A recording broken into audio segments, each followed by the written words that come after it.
정말인가요? 내 이름은 종타쿠 오덕이죠. 우리 종대 여러분, 오늘 하루 어떠셨나요? 오늘은 인게임 미션 기메카랄의 체인소에 나오는 하야카와 아키가 들어간다면 어떻게 될지에 대한 가상 시나리오 2부입니다. 이 영상에는 원작의 스포일러와 개인적인 견해가 있으니 그 점 유의하시길 바랍니다. 大丈夫ですか? 그럼 시작해볼까요? 저번 영상에서는 아키가 기칼세그노와 기열대 선별 시험을 통과하고 탄지로 타마요를 만나게 되는 것까지 전개했었죠. 저번 영상을 보지 않으신 분들은 보고 오신 게 이 영상을 이해하고 즐기는 데 수월하니 보고 오는 것 추천드리고요. 이 가상 시나리오 컨텐츠는 원작의 고증을 철저히 매끄러운 진행되지 않기 때문에 어느 정도의 설정으로나 능력치 보정은 이해해 주셨으면 좋겠습니다.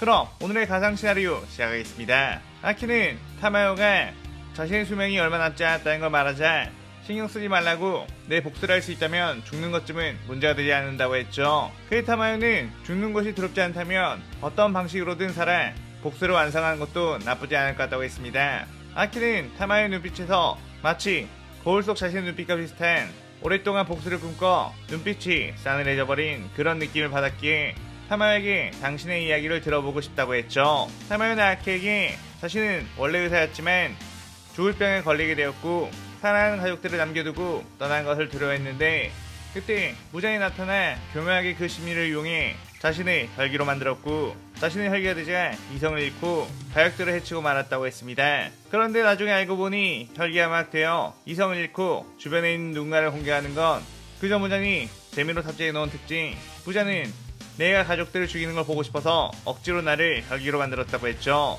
그 뒤로 자신은 부장을 죽이기 위해서만 살아왔고 당신이 나의 복수를 도와준다면 나 역시 당신에게 큰 힘이 되어주겠다고 했습니다. 아키는 그렇게 타마요와 따로 깊은 이야기를 한 뒤 좀 더 생각을 해보겠다고 하며 다음 임무를 향해 나갔고 아키는 탄지로와 동행을 하게 되었죠. 탄지로는 아키에게 당신도 가족들을 무장에게 잃었느냐고 물었는데 아키는 예전 자신의 가족들이 총의 악마의 공격에 살해당했던 기억이 떠오르며 정색을 했습니다. 그렇게 그들은 아이들이 사라진다는 어떤 저택으로 들어가게 되었고 아키와 탄지로는 숨어있는 아이들을 찾아낸 뒤 그 안에 있는 혈기들을 베어버리기 시작했죠. 그러다가 그곳의 우두머리인 전 12개월 교가이와 마주치게 되었고 아키는 곧바로 화염의 오브션에 교가이에게 뛰어들었는데 교가이는 아키가 접근해오자 장구를 쳐서 다른 방으로 숨어버렸고 그 뒤 멀리서 참격을 날려 아키를 공격했습니다. 아키는 미래의 악마의 힘으로 그 참격들을 전부 피할 수 있었지만 쿄가에게 가까이 가는 순간 쿄가이가 다른 방으로 숨어버렸죠. 아무리 약간의 미래를 볼 수 있다고 하더라도 접근하지 않으면 목을 벨 수 없었기에 그저 답답한 노릇이었습니다. 쿄가이 역시 자신의 공격을 전부 다 여유롭게 피해버리는 아키의 모습에 차라리 다른 이들을 노리자며 탄지로 아이들에게 공격을 날렸고 아키는 그들을 지키기 위해서는 어쩔 수 없이 여우의 악마를 써야 했죠. 아키는 손가락을 모아 콩을 씌어냈고 여우의 악마가 쿄가이에 있는 방 전체를 그대로 집어삼켜버리게 되었습니다. 여우의 악마는 그 대가로 아키의 쓸개를 가져갔고 아키의 얼굴색이 많이 어두워졌죠. 그 뒤 아키는 다음 임무인 나타공원산으로 가게 되었는데 그곳에는 이미 수많은 귀살대원들이 거미줄 혈기술에 걸려 서로를 죽이고 있는 상황. 아키는 조종당하는 이들을 손날로 쳐 기절시켰지만 그들은 기절한 상태로도 움직이며 아키를 공격했고 탄지로는 이들에게 걸려진 거미줄을 따라가면 조종하는 헬기가 있을 거라며 뛰어나갔습니다.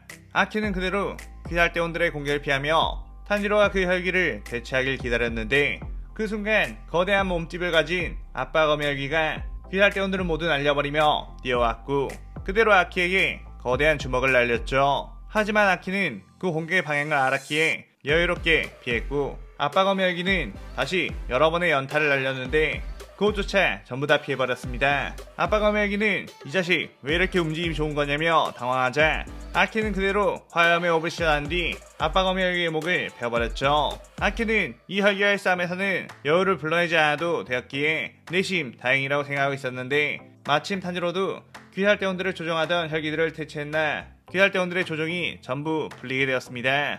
그때 뭐야 벌써 혈기들을 다 해치운 거야? 만만한 혈기들 잡아서 출세해보려고 했더니 라며 한 귀살대 검사가 나왔죠.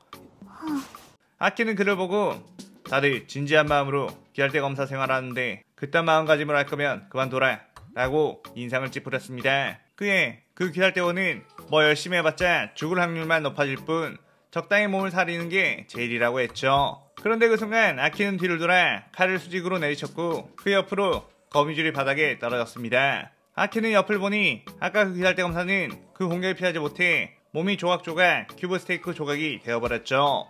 아키는 그 공격이 날아온 쪽을 응시하니 눈에 하얀 옷 표식이 있는 혈기가 저벅저벅 걸어나왔고 이 녀석 반응 속도가 엄청나다며 분명 피하지 못할 거라고 생각했다고 했습니다. 아키는 곧바로 화염의 옵을 시연하며 루이를 향해 뛰어나갔는데 루이는 저돌적인 아키의 모습을 보고 거미줄 혈기술을 쏟아내며 거리를 벌렸고 아키는 젠장 또 저 녀석도 원거리 타입인가? 라며 이를 부득 깔았죠. 루이의 공격은 아키가 전부 쳐냈지만 요리조리 도망다니는 루이를 쫓아가기가 쉽지가 않았는데 아키는 지금껏 여우의 악마에게 바친 몸의 일부가 많았기 때문에 그 부작용이 체력에서 드러났습니다. 체력에서 훨씬 유리한 루이는 그런 아키의 모습을 보고 움직임은 굉장히 좋지만 체력은 수준 이하라며 지쳐서 공격을 피하지 못하게 되면 갈기갈기 베어주겠다고 했죠. 아키는 그렇게 거미줄을 이용해 공중에 떠있는 루이를 보며 손가락을 모았고 여우의 악마를 불러내려고 했습니다. 그런데 그때 사랑의 공격이 날아와 공중에 있는 루이의 몸을 베어버렸고 루이는 바닥으로 추락했죠. 아키는 깜짝 놀라 손가락을 풀며 미츠리 선배?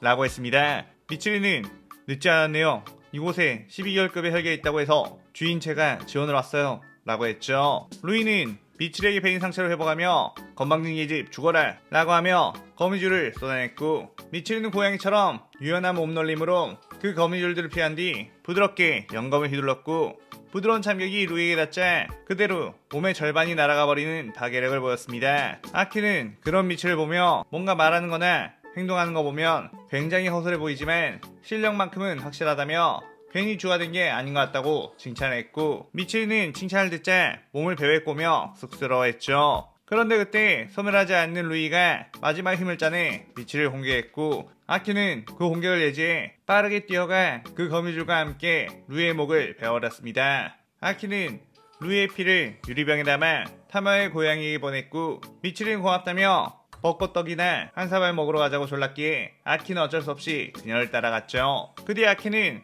쿄로가 맡게 된 무한열차 임무가 12개월의 열기가 있을 가능성이 있다는 얘기를 듣고 쿄로와 함께 무한열차에 가게 되었습니다. 열차에서 쿄로의 시끄러운 도시락 먹방이 끝나고 영무원이와 그들의 표를 검표를 했는데 머지않아 그들은 잠에 빠지게 되었죠. 엠무는 인간 아이들을 시켜 잠들어 있는 비알대 검사를 무의식에 들어가 정신의 핵을 파괴하라고 했는데 한 아이가 아키의 무의식에 들어갔다가 겁에 질려서 나오게 되었고 도저히 접근할 수가 없다며 덜덜 떨었습니다. 엠무는 한심한 것이라고 하며 그 아이를 밀쳐냈고 직접 가서 핵을 파괴해주기로 마음을 먹었죠. 그런데 엠무가 한참 정신의 핵을 찾고 있는 도중 어디서 자신을 노려보고 있는 눈동자가 보였고 그것을 보니 여우의 악마가 살기등등한 표정으로 입맛을 다시고 있었습니다. 엠무는 저게 뭐냐며 그 자리를 피해 도망갔는데 갑자기 앞에서 기괴한 몸을 가진 미래의 악마가 미래 최고 라고 하며 돌아다니고 있었고 엠무를 보더니 이 녀석의 미래를 봐줄까? 라며 걸어왔죠. 엠무는 무슨 인간의 무의식 속에 이런 녀석들이 있는 거냐며 경악했고 다른 쪽으로 도망을 갔는데 어둠 속에 또 하나의 악마를 만나게 되었고 그의 눈을 바라보자 엠무는 마치 무장의 저주가 발현한 것처럼 엄청난 공포와 고통이 느껴졌습니다. 그는 바로 저주의 악마. 엠무는 이 이상 이곳에 있다간 이 어마어마한 녀석들에게 살해당할 거란 거 알아 곧바로 아키의 무의식에서 빠져나왔고 엠무는 빠져나와서도 멘탈이 무너져 어버버하고 있었죠. 엠무는 이 녀석들은 위험하니 이번에는 이들과 싸우지 않고 조용히 열차에 숨어 있으려고 했는데 갑자기 누가 뒤에서 엠무의 목을 베어버렸고 엠무의 떨어진 목이 뒤쪽을 보니 아키가 싸한 눈빛으로 서 있었습니다. 쿄로 역시 그의 여파로 깨어났고 하한일의 혈기를 아키 너 혼자서 이렇게 제압한 거냐며 대단하다고 했죠. 아키는 살짝 어이없어 하면서 그냥 자신은 딱히 뭐 한 게 없는데 무방비로 등을 보이고 있길래 뵌 것뿐이라고 했습니다. 엠무는 부들거리며 네 몸속에 있는 악마들 때문이라고 말하려고 했지만 지금 이 상황에서 해봤자 무슨 소용인가 싶어 허무하게 몸이 소멸되었죠. 쿄로는 주로서 혈기 퇴치에 아무것도 한 게 없는 것 같다고 민망해했고 이번 임무의 공은 모두 다 너에게 있다며 칭찬했습니다. 그런데 그때 아키는 위기를 감지했고 곧 이 열차가 파괴되는 미래를 보게 되어 쿄를 붙잡고 열차의 창문으로 뛰어들었죠. 그 순간 엄청난 충격이 열차를 집어삼켰고 그대로 열차가 박살이 나버렸습니다. 아키와 쿄로는 그 공격이 날아오는 쪽을 응시하며 긴장했는데 그곳에는 눈에 상현상의 표식이 있는 혈기가 저벅저벅 걸어왔고 방금 그 공격에서 살아남은 녀석이 있다니 놀랍구나 라고 했죠. 쿄로는 무고한 인간들을 저런 식으로 죽였다는 것에 엄청나게 열이 받았고 곧바로 화염의 오브션에 아카제에게 뛰어들었습니다. 그렇게 아카제와 쿄로가 치열한 공방전을 펼쳤고 아카는 쿄로가 자신에게도 위협적인 실력을 지닌 검사라는 걸 보고 이 녀석 귀살대 염주로구나. 아주 좋은 실력을 지니고 있는데 혈기가 되는 건 어때? 라고 물었죠. 쿄로는 그에 정색하며 나는 절대로 혈기가 될 생각이 없고 그 어떤 기살대원도 혈기가 될 마음을 가진 이는 없을 거라고 했습니다. 그렇게 다시 쿄로는 화염의 호흡을 쏟아냈고 아카야는 파괴를 아침을 시전해 쿄로의 투기를 읽으며 대응했죠. 그렇게 싸움이 지속되자 쿄로의 몸에 상처가 누적이 되었고 아카야는 압도적인 재생력으로 배인 곳이 모두 재생이 된 모습을 보였습니다. 아카야는 또다시 쿄로에게 혈기가 되는 것을 권유했고 혈기가 된다면 지금 다친 모든 부분이 회복이 될 것이고 죽지 않는 몸이 될 거라고 했죠. 쿄로는 인간은 생명이 유한하기에 더욱 아름다운 것이고 내가 오늘 이 자리에서 죽게 될지라도 인간으로서 죽지 혈기의 몸으로 살아갈 생각은 없다고 했습니다. 아카야는 그거 참 어리석은 생각이라며 그렇다면 인간으로서 죽어버리라며 뛰어들었고 그렇게 이 시나리오 2부가 끝이 나게 되죠. 이번 편에서는 다음 편에서부터 나올 아키 시나리오의 본격적인 이야기를 위한 조석을 닦아놨네요. 오늘의 가상 시나리오에 대한 감상평 많이 남겨주시고 다음 시나리오 3부도 많은 기대 부탁드려요. 오늘 영상 즐겁게 보셨다면 구독, 좋아요, 알림 설정 누르는 거 잊지 마시고요. 그럼 오늘은 이만 사요나라.さようなら。